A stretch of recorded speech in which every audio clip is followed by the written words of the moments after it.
Okay, so what's up? I'm gonna make this real quick. This is just like the most useful, cheapest kitchen utensil you could ever find. Cooking utensil doesn't matter if you cook.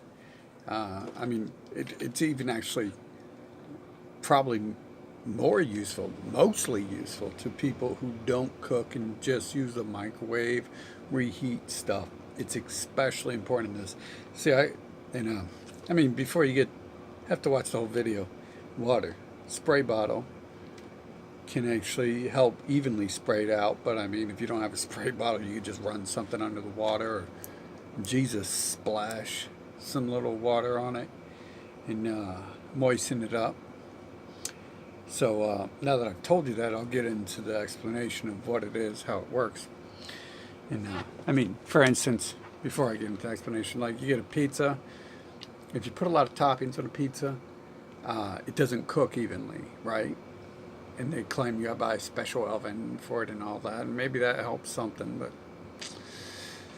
what really matters, you turn your little thin pizza to something that big. You just go crazy with the toppings. You're gonna have to bake it like a pie. So, in that instance, you just spray a little under it and on the edge of the crust there to hydrate it. That way, it'll burn slower. It won't burn completely. And so I came across this because I was looking into what causes burning, and so the science behind burnt food is all atoms are removed except for the carbon molecule, and then you're just left with carbon. You're eating carbon, and it's not very tasty. Probably not nutritious at all. Probably no nutrition, and you don't want that. I mean, there's other arguments too, like does it cause health problems to eat burnt food? But without getting into that further, it's just what happens is you heat the food up, and the water molecules start moving all fast and shit, and then they start dissipating into the air. As you know, steam gets into the air and stuff. I could explain it more in science in detail, but there's that. You can go look it up yourself. And so what we want to do is we want to prevent the water molecules from leaving the item that we're cooking, or restore the already removed water. And it's not going to turn out like the best if you're restoring the water, but it's going to turn out better than if you don't restore the water. And I find it doesn't really bother it too much if it's a fresh item. You have to add a little bit of water, like a pizza you're about to cook or something like that. It doesn't turn out mushy. I mean, unless you totally drench it and don't cook it enough. This turns all sorts of food into really good food. Like I got some Freshly's Dollar Tree cookie, chocolate chip cookie with cream in the middle. I tried, and dollar stuff and Freshly's is like worse than Little Debbie. Not that Little Debbie is like some superior cake or anything, but so I popped those in the microwave, and one I drenched, and one I just slightly sprayed. I mean, like I said, a lot of times you can just run it under your water. You don't need to buy a Dollar Tree sprayer. And when you do buy these sprayers, you'll have to replace them every now and then, generally, anyways, like once a year, or if you buy a bad one, more than that. So I just ran one under the water real quick, and another one I let get a little bit more drenched. And actually, the one that got drenched ended up better in the microwave. But you have to, at that point, once you drench it and it becomes a soggy mess, you have to eat it with like a fork, preferably. I mean, if you want to use your hands, people ask what the claws are for. The claws come in handy just scooping up food, and you don't have to worry about washing your fingertips to your fucking skin starts peeling off and shit. So It's so useful. I can't even think of all the ways I've used it, but I use it on those freshly cookies in the real soaking wet one, which I don't advise because that turns everything into a mess. Um, it tasted like some really good cake. It improved the taste of it by like sixfold. And the other one actually tasted not as good, but it was still better than the normal. And like I just said, with the pizza, works great on pizza. I eat pizza like every day, and I love making pizza pie, and that way you can have something more than greasa. It should be called greasa instead of pizza because mostly it's just grease. But when I make a pizza, it's totally different. I add fat-free items, whatever, and I prefer fucking just meat, pepperoni, and all that. Add some fat-free cheese though, because that whole puddle of grease gets weird. But fat-free cheese also tastes weird, so whatever. But when you start layering it like that, you have to make the dough cook slower, and that's exactly how you do it.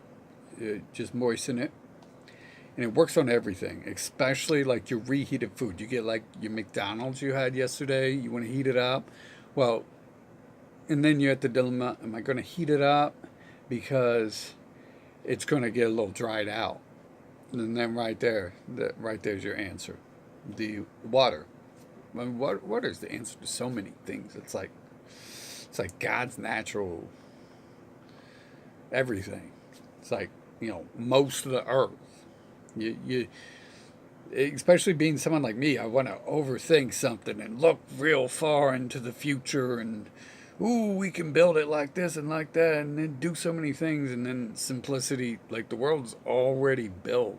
The only thing you're going to be able to do is mimic what the world already does. All the great inventions mostly are just mimicking what the world already does. So, those simple things are right there. Water's everywhere. Water's right there. You're mostly water. The planet is a ton of water. The air, there's a ton of water in the air. Maybe not this time of year, not so much, at least at my house there is, but not outside. And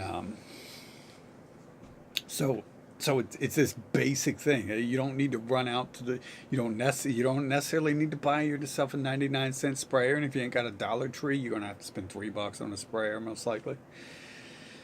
And but it does help you cook a little more even if you get the spray. When you drench it, things can turn soggy. I still would rather have soggy than burnt. Burnt is horrible. And the crisp stuff too. And I mean, technically, it's bad to eat all that super crispy, hard stuff, especially once you're like older and you've had teeth work, or if you're younger and didn't take care of your teeth and you've had teeth work, you're gonna start breaking all that work. It's not only expensive but painful and time consuming. I mean, even if you're rich, it's not cool to have to sit there and waste all that pain and time at a doctor's office. I mean, if you're rich, you ain't got time to sit at a doctor's office all day and get your teeth replaced every year anyway. So it's bad for that. But it's just so good with cooking. Like everything. You get that McDonald's that you didn't eat all of last night, spray it down, you put it in the microwave, you pull it out. Now, reheated food won't taste exactly as good as when it was like fresh out the oven, but it will taste a lot better than just your normal reheated food. And the edge of your McDonald's bun won't be all crusty and crisp, and in the middle won't be cold if you're cooking it even. And because you can cook it long enough because you aren't worried about burning the outside to a crisp. So it just, I mean, everything. It works on everything. Your McDonald's fries, whatever you just made the day before. Now meat, a lot of, if you have some tough meat, it's hard to penetrate that, but it's still better than nothing if you're reheating it. Still a lot better than nothing. You can't necessarily restore the tenderness of meat to tough meat. Although I don't do this with meat generally. if I make meat, I make enough to eat right there, and throw in a soup after that. Even that really helps rehydrate it if you got leftover meat. In fact, I recommend that with meat as opposed to this because, especially if you get a really tough, dried out meat like some pork, loin or something, steak, it's not going to turn out as good. Maybe I'm wrong, and maybe it does turn out really good. But generally, I don't cook lots of meat in advance anymore because I've done that before, and it's never really good. You cook meat right, and you can just eat it without a ton of salt or seasoning on it, or you can put seasoning on it, but it's just so much better when it's fresh. So this tool is like, I looked it up a few years ago when I first started doing it, and I couldn't find it anywhere, so I don't think anyone else has ever discussed this tool, and definitely I don't see it marketed at the stores as seen on TV, so no one's discussed this ever. I've never seen chefs discuss it or anything like that. It's really the best kitchen tool you can have, especially for people who don't cook.